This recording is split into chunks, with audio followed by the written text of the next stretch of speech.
Shalom dan selamat pagi saudaraku. Kembali kita mengucap syukur kepada Tuhan karena kita masih diberi kesempatan untuk menerima hari yang baru dan berkat Tuhan di dalam hidup kita pada pagi hari ini.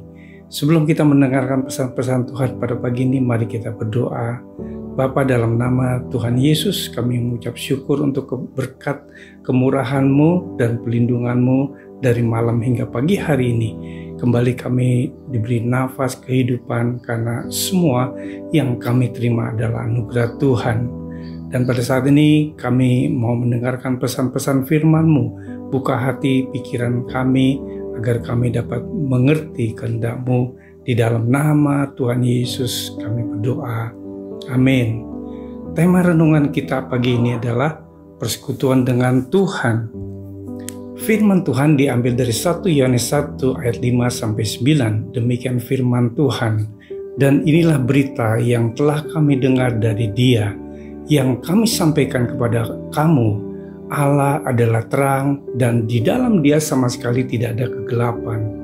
Jika kita katakan bahwa kita beroleh persekutuan dengan Dia, namun hidup kita di dalam kegelapan, kita berdusta dan kita tidak dapat melakukan kebenaran. Tetapi jika kita hidup dalam terang, sama seperti Dia ada dalam terang, maka kita beroleh persekutuan dengan seorang dengan yang lain, dan darah Yesus anaknya itu menyucikan kita daripada segala dosa. Jika kita berkata bahwa kita tidak berdosa, maka kita menipu diri kita sendiri dan kebenaran tidak ada di dalam kita. Jika kita mengaku dosa kita, maka kita adalah setia dan adil sehingga Ia akan mengampuni segala dosa kita dan menyucikan kita dari segala kejahatan. Bapak Ibu Saudaraku, persekutuan dengan Tuhan dapat terwujud salah satunya melalui ibadah. Karena itu janganlah kita menjauhkan diri dari pertemuan-pertemuan ibadah yang ada, serta beribadahlah dengan hati yang takut akan Tuhan, bukan alasan-alasan dan bukan pula karena terpaksa.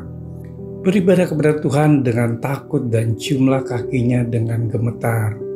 Beribadah kepada Tuhan dengan sukacita, datanglah di hadapannya dengan sorak-sorai. Kita diminta terus melatih diri dalam hal ibadah. Latihlah dirimu beribadah. Mengapa? Karena ibadah itu berguna dalam segala hal. Karena mengandung janji baik untuk hidup ini maupun hidup yang akan datang. Dalam ibadah kita memuji dan menyembah Tuhan serta mendengarkan suaranya melalui firman, sehingga kita bisa merasakan hadiratnya hadir di tengah-tengah kita. Hendaknya persekutuan dengan Tuhan melalui ibadah ini kita lakukan dengan nyala cinta, bukan sekedar kebiasaan yang rutin.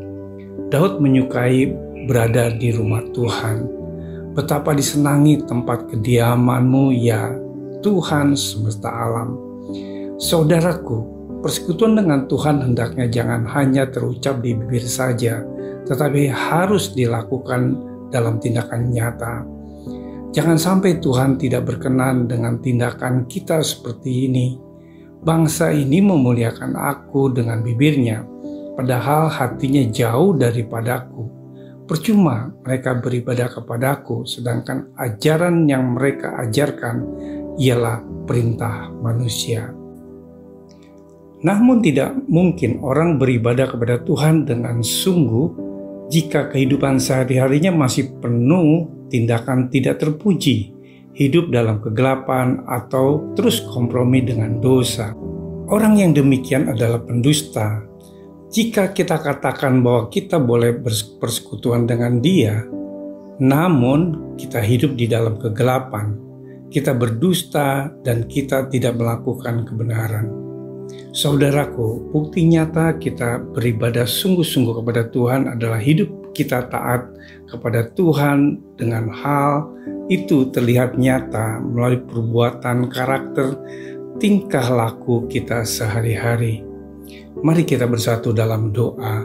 Terima kasih Tuhan untuk kasih dan anugerah-Mu dalam hidup kami. Tuhan, kami mau komitmen untuk beribadah lebih sungguh-sungguh dan memiliki hati yang taat dan setia kepadamu. Kiranya Roh Kudus menolong kami agar kami dapat melakukan kebenaran sesuai dengan firman-Mu. Di dalam nama Tuhan Yesus, kami sudah berdoa dan mengucap syukur. Haleluya. Amin. Selamat beraktivitas. Tuhan Yesus memberkati.